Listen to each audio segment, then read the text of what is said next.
Who are our greatest presidents? What lessons can the modern-day business leader learn from our 46 chiefs of state? Find out in this podcast series with Tom Fox and Richard Lummis to delve into the great and not-so-great presidents to mine their successes and failures for today's business executive. Hello, this is Richard Lummis, and I'm here with Tom Fox for another episode about leadership. In these discussions, we draw what we hope are interesting examples from our own experiences, history, business, literature, and politics to examine what constitutes good leadership and extract lessons we can use to improve our own leadership skills. Welcome back, Tom. Thank you, Richard. Today, we're going to go back to our series on presidents with a discussion of Andrew Johnson, the 17th president. What I knew about him before researching for this podcast is basically that he was impeached and avoided conviction in the Senate by a single vote. He's usually ranked near the bottom of U.S. presidents, although Arthur Schlesinger put him in the middle of the pack in 1948. The biography on him in the American President series is singularly harsh about him. It was written by the Harvard professor who won the Pulitzer Prize for her book on the Sally Hemings-Thomas Jefferson relationship. She dedicates the book to Vernon Jordan Jr. in the memory of Mary Bell Jordan for standing against everything Andrew Johnson stood for. Researching his life, though, he becomes a rather interesting figure, and I'm not completely sure what he stood for. Tom, you want to tell us a little bit about his early life? Sure, Richard. If there's one theme to Andrew Johnson's early life, I think it's abject poverty. He was born in North Carolina and lived in very, very grave poverty. His father died. His mother remarried. He did not get along with his stepfather at all. He ran away from home. His stepfather put out a bounty on, he and his brother ran away from home. His stepfather put out a bounty on him. And he ended up returning to his stepfather to essentially be apprenticed. That may be a generous term for the work situation he found himself in. It may have been less than an apprenticeship as well. It may have been more servitude. Nevertheless, he did return voluntarily, and his stepfather was a suit maker, not a seamstress. But he learned a very valuable skill that he actually used really for the rest of his life because of his ability to make and sew clothes. That made him a somewhat, not dandy, but a good dresser. And I think he always looked very sharp, particularly in suits that he made for himself. But it was a skill he learned, a trade he learned. He was able to turn that into economic benefit. He eventually migrated, I should say, to Tennessee across the border, where he was able to establish himself as a suit maker. As in that job, he was able to save some monies, enough that he could buy up land in the area where he had migrated to. He also brought his mother and stepfather over to live with him and was a big contributor to the local economy. He became a landowner, and then he became a slave owner in 1943, buying his first 2 slaves. So his background lent itself to 1800 or 19th century politics. Of course, Abraham Lincoln is the most famous for having been raised in a log cabin. I almost tend to think now that after reading up on Johnson, Lincoln actually was in pretty luxurious circumstances compared to Andrew Johnson. He was also illiterate. And that's another, I think this is the first president who we had who was illiterate into adulthood. And his wife taught him how to read. And I can't emphasize enough how significant I thought that was going into adulthood, not being able to read, but learning how to read, learning how to do mathematics enough to keep books were skills that his wife taught him. And I didn't find any references in the materials we used to research for this podcast, but I wonder if his lack of ability to read actually enhanced his ability to speak and speak publicly, because he became a very good orator. And later we'll talk about his stump speeches when he was a politician, really raising himself up by his bootstraps as well as I think you could have in the mid-19th century. He did some extraordinary things, in my opinion, raising himself, raising those around him up as well, and was very well thought of in his local community. And then he turns to politics. So What did you see in his early political career that we could talk about, Richard? His political career is really remarkable. He was living in Greenville, Tennessee at that time, and he and the town plasterer, a man named Blackston McDaniel, rented a hall and held a public debate on the issue of extending Tennessee criminal law into Cherokee land. And then they started a debating society. And as you point out, for a man who was illiterate into his adulthood, to just step onto a stage and make public speeches on an issue such as that is really striking. As you said, he was a very well-respected member of Greenville society. And so he ran for alderman, the first rung on the political ladder. Coincidentally, when he was elected, his fellow aldermen were Mordecai Lincoln, who was Abraham Lincoln's father's first cousin, and the plasterer with whom he held his debates. In 1834, he was elected mayor of Greenville, and then he moved up to the state legislature in 1835. That's when he moved to Nashville, where he bought a 14-year-old slave girl. And it's a very interesting aside on his personal life there, which is not really well covered in most of what we read. But his wife had tuberculosis and was quasi-invalid, and so she didn't move to Nashville with him. He was notably solicitous of this slave, and he later bought her half-brother. And she's listed on census records as Black, but she had 3 children who were listed as mulattoes. But there was never any scandal around it at the time. But I think the clear implication is that they may have been his children. And in his anti-slavery speeches, he dwells almost obsessively on racial miscegenation as the evil part of slavery. His political philosophy was protean. He really considered himself a Jacksonian. He had a great admiration for Andrew Jackson. He was technically a Whig for a while, but he opposed spending money on public works, especially on the expansion of railroads. He eventually lost the election in 1837. He wouldn't lose another one for 30 years. And he switched to the Democratic Party. And that's when he began his federal career. And so I guess you can tell us a little bit about that, Tom. So this was perhaps the most interesting thing for me, Richard, was his federal political career. I think we haven't studied too many people in this podcast series, but lots of frontiersmen did step into the political realm at the local level and serve honorably. But he moved up from the state house to the U.S., and he served 4 terms in the U.S. House. And I found some of his key ideas, or at least political philosophies, really interesting. He was, as you might suspect, very solicitous of the rights of the poor and advocated for less economically advantaged Americans, or at least white Americans at that point in time. He was for limited government, not unusual for a Southerner at that time. States' rights focus, even to the point where being anti-tariff. And when I say anti-tariff, that was the U.S. government had no federal income tax at this time. So the income was largely derived through fees and tariffs, particularly on shipping, both to the United States and then in interior rivers and other waterways. And he really was anti-tariff. It's not clear if he was anti-tariff because of the increased cost, whether it was the federal government running the tariffs, and he believed that the state government should run those. Nevertheless, he was clearly anti-tariff. But there were 3 other issues that I found literally extraordinary for Johnson to publicly advocate. And you have to recall, this is in the late 1840s. Number 1, he advocated the abolishment of the Electoral College and direct election of presidents. Seems like to me, I've heard that recently. And I hate to say Andrew Johnson's a precursor to 2022 in any way, but that has apparently been a debate in American politics since time immemorial. And I guess one of the things that we have seen in this podcast series focusing on presidents has been there's almost nothing new in American politics. Something, whatever we're going through now, in large part, we've gone through before. And this is one of those examples. The second thing was he was for direct election of senators. This presaged 70 years later when an amendment to the Constitution allowed direct election of senators. So really interesting that he was at the forefront of this movement too.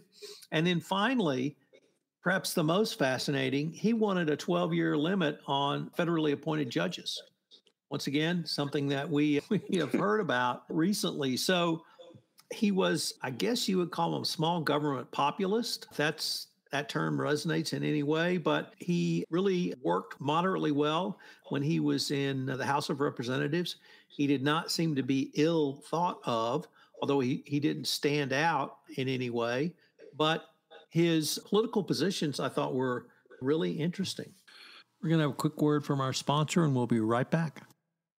Yeah, and one of the ones that comes up again and again was his support for the Homestead Act. And during his period in the House, he helped shepherd the act through the House, and it died in the Senate, which he later resurrected it, which I'm sure we'll get to.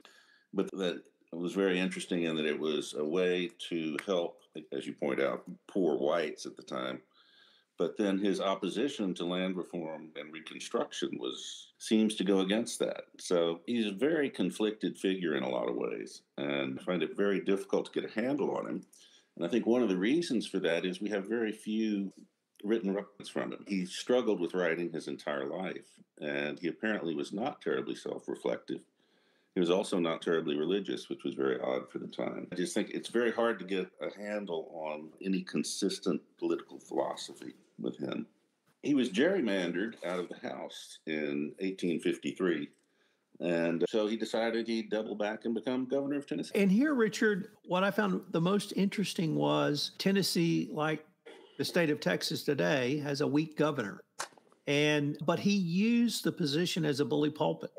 And long before Teddy Roosevelt made that phrase a little bit more famous, but he spoke about issues that were important to him. And I won't say he cowed the legislature into supporting his positions, but he at least reached a stage where he was able to communicate what he wanted and get some of the things that were important to him done. He largely left the legislature to do the day-to-day running of the state, but he spoke very effectively at a time when the Whigs, the opposition party to his party, the Democrats, controlled the state legislature. Anything from the governorship that you saw interesting? As we briefly discussed before recording this, the one thing that was fascinating was the amount of travel and public speaking he did throughout his career. And he literally crisscrossed the state making speeches to drum up support for his. And it turns out that the first book he ever owned was a book called The American Speaker. And he kept it with him his entire life and studied it, and he studied the art of public speaking. And he was apparently extremely effective at it, and although he was often very emotional about it. But anyway, yes, the weak executive was interesting. He was not beloved by his fellow Democrats, but he then tried to become Democratic presidential candidate in 1856. But at the convention, he lost out to Buchanan. Who knows if they'd been reversed, whether it would have worked out better for them both, because they both appear regularly on the list of our worst presidents. But then he also campaigned on behalf of other Democrats to drum up support. And so that's when the Democrats managed to take control of the Tennessee legislature for the first time in a while. Then he got himself appointed senator. And so his career there was interesting as well. And here, Richard, I'd like to bring up a point you started with when he was in the House of Representatives, which was the Homestead Act. And I can't emphasize enough, number one, my surprise at his championing this issue, but how critical this was to the growth and success of the United States and the westward movement, literally from the 1860s through the first half of the 20th century. The Homestead Act was still being used in Alaska in the 1960s. The Homestead Act gave citizens who would farm 160 acres the right to gain title to that land if they did farm it. Now, the land wasn't sitting there owned by no one because the American Indians were on that land, but leaving if settlers came and farmland, and this was the way that literally millions of Americans were able to finance a trip west and then become landowners in the West and become middle-class Americans at that point in time. And he in this issue. He started in the House back in the 40s, and he continued to champion that issues in the second half of the 1850s. The southern states did not want the Homestead Act passed because they recognized that it would be small yeomen, probably those who either couldn't or wouldn't be able to afford a slave, who would take that land and farm it and then gain title to it. So they were dead set against the Homestead Act. And unfortunately, Johnson was not able to ever push this through while he was in Congress. He had left Congress in the 1860s by the time it passed Congress, and it only passed because the southern states weren't there. But the Homestead Act was, I think, a key component of the growth of the United States in particularly in the second half of the 19th century. And as I've said now, I think 3 times, I was very surprised to see Andrew Johnson was one of the key components of that passage because of his work in the House and then his continued work in the Senate. And then, of course, it was passed after he had left the Senate. So if he had gone back to Tennessee and never reappeared on the national stage, I think people might think of him in a very different way because of his work on the Homestead Act. Now, I think that's an excellent point, but unfortunately for him, he remained on the national stage. And the election of 1860 was, of course, a very seminal one in American history. The Democratic Convention split in two over the issue of secession and slavery. And Johnson at one point said, if the 10 Commandments were to come up for consideration, somebody would find a Negro in them somewhere and the slavery question would be raised, indicating to me that he was not monomaniacal on the subject. But he was, throughout his career, he was a virulent racist, but he was a pro-unionist. And he really attributed that to Andrew Jackson. And he made speeches all across Tennessee supporting the Union and opposing secession. During this campaign, he was nearly lynched several times. He was burned in effigy. Ultimately, after secession, all his properties were confiscated and his wife and children were driven from their home. He's a man of some principles. It's hard to figure out what they are. And I'd like to really pick up on that last point because I have studied extensively the Texas succession, and I learned a new phrase when I moved to Kerrville because that was a big issue in this part of Texas because largely settled by Germans who were more pro-unionist. They had their necks stretched, and there were a fair amount of lynchings and hangings of pro-union citizens around this time. So he really put it on the line and was threatened, and his family was treated very badly. He had some personal courage to make these speeches and to advocate for not leaving the Union. So there was, like I said, more there than we had previously known, at least that we had previously studied. He did refuse to give up his Senate seat, which we will get into in further detail on the second half of our podcast. But yeah, he really did. He put a great deal on the line to support the country. And again, he's a fairly conflicted individual in a lot of ways. But I think if you look at his career up to this point, he's an admirable man in many ways. Given his impoverished childhood and then to learn to read and eventually write in his 20s, probably, and then to climb the political ladder from alderman to mayor to state representative to U.S. House to the U.S. Senate, governor. It's just an incredible resume. It is. And part of this podcast series is dedicated to leadership lessons. And I had struggled in my research to really think through what leadership lessons we could point to. But now that we've had this exchange, I think we've identified some key elements that still resonate today. And you touched on it nearly at the end, Richard, which was he was illiterate into his 20s, yet he learned how to write. And today, I think we would call that intensely curious and continuing to learn. And that even if you have a law degree like we do, it doesn't mean you stop learning if you choose to be intensely curious and endlessly curious, and you can improve your station by being curious and learning about new and different things. He learned to trade, And I'm always persuaded by Malcolm Gladwell, who says it takes 10,000 hours to master a subject, whether that's Paul McCartney and John Lennon or others. And I think he spent the time as an apprentice in the suit making industry that allowed him to become a true tailor and a true master tailor. And that led to him being able to clothe himself and then to look as if he had risen above his roots because he was always so nicely dressed. And even in today's world, I think people still notice when you're nicely dressed. It may not be a suit and tie anymore, but I still think being dressed nicely means something, particularly in more formal settings. And I guess the last thing is, unlike what I think we're going to explore in the next exercise, he was able to work with those across the aisle from him. In Tennessee, when he was governor, he worked with the Whig legislature. Whigs were a big part of the Tennessee governorship, or the Tennessee state legislature, I should have said, when he was in the legislature. So he was used to working with those across the political aisle. Once again, we don't see a lot of that we'll talk about in our next episode, which is probably what he's more well remembered for. But there is some significant things to learn from his life in a positive manner. And like most Americans, I certainly wasn't aware of these factors in his political life, but there's some things I think to really be commended.